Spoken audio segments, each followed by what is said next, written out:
Hello madam, কি অবস্থা? কতদিন পর ফোন করলেন? যাই হোক, আপনার গালার ফান্দা তো রেডি হয়ে গেল। বাংলাদেশের মধ্যে এখন আর আপনি যাইতে পারবেন না। নেক্সট প্ল্যান কি ম্যাডাম? পরবর্তী প্ল্যান হইতেছে কি জানো ওবায়দুল কাদের? তুমি তো অনেকদিন ধরেই প্রধানমন্ত্রীর পদ চাও। আমি চাচ্ছি আর কাউকে দেব না তোমাকে ছাড়া। তুমি এই পদটা এখন নিয়ে নাও। ম্যাডাম, সবাইকে শুধু টুপি পরাইতে পারেন, শেষে আপনার ডান হাত ওবায়দুল কাদের আমি, আমাকেও টুপি পরাইতে চান? একটুও মনের মধ্যে বাঁধলো না? হ্যাঁ, আরে ওবায়দুল কাদের, তুমি আমার বিশ্বস্ত ব্যক্তি। আর সবচাইতে বড় পদবি আমি তোমাকে দিতে চাই। আর তোমাকে দেব না তে কাকে দেব? আমার যে ছেলে, ও তো হেবলা, ও কিছু বোঝে? আপনি যে আকাম করছেন, ওই পদবি এখন আমি যদি নিতে যাই তাহলে কি হবে জানেন? আপনার গলার দড়ি ডাইরেক্ট আমার গলায় চলে আসবে। শেষ বয়সে এত রিস্ক নিতে চাই না। কি বলো ওবায়দুল কাদের? মজা কইরো না, মজা কইরো না বাবুজি। তোমাকে আমি পদবি দেব, তার মানে তোমাকে আমি পদবি দেব। এখানে না বলার কোনো অপশন নাই। তুমি জলদি জলদি বাংলাদেশে যাওয়ার ট্রাই করো। তোমার জীবন এখন সুদলিং পং হয়ে গেছে। এখন আমার জীবনটাকে সুদলিং পং করার জন্য একেবারে উতালা হয়ে পড়েছো, তাই না হাসিনা? তোমার কথায় আমি সাড়া দিচ্ছি না।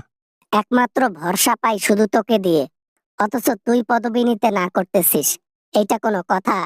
আমার ছেলের দ্বারা দেশ চালানো সম্ভব না। একমাত্র চালাতে পারবে সেটা তুই। আপনি এক কাজ করেন, বাংলাদেশের মধ্যে সজীবরে পাঠাই দেন।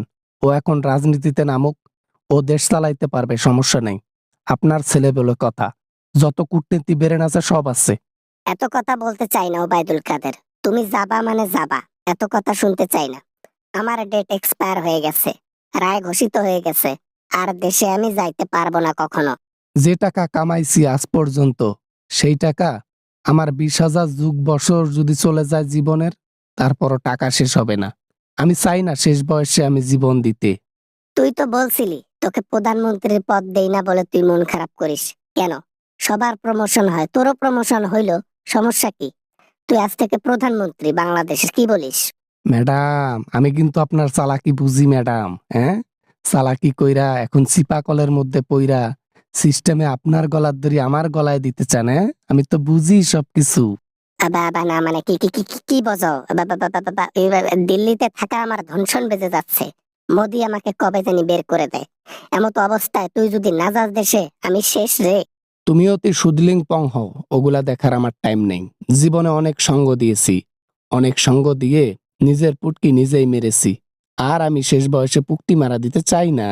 ভালো করে ভেবে দেখ, প্রধানমন্ত্রীর পদ কিন্তু, প্রধানমন্ত্রীর পদ যাত্রার নসিবে জোটে না। আমি তোকে গিফট হিসেবে দিচ্ছি। তুই খুশি মনে নিয়ে নি, জলদি নিয়ে নি ওবায়দুল কাদের। আওয়ামী লীগ বর্তমান মুখের মধ্যে তেনা পেঁচাইয়া মিছিল করে, গলিতে গলিতে গিয়া জয় বাংলা বলে। আওয়ামী লীগ আর আগের মতো নাই, সব ধ্বংস হয়ে গেছে।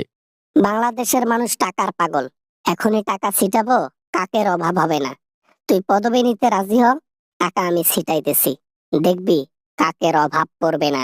যে কাকের কথা বলতেছেন, সেই কাকে তো আপনার পেছন মেরে দিল। অবশেষে কি করলো? টাকা পয়সাও নিল, পেছনে লাথি দিয়ে বেরো করে দিল।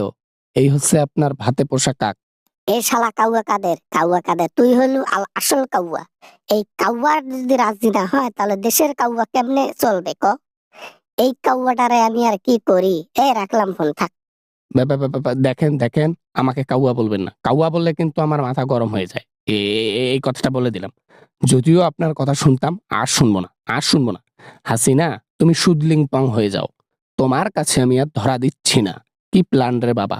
নিজের গলার দড়ি আমার গলায় পৌঁছাই দিতে চায়। হ্যাঁ, বুঝি তো? সুদলিং পং হাসিনা।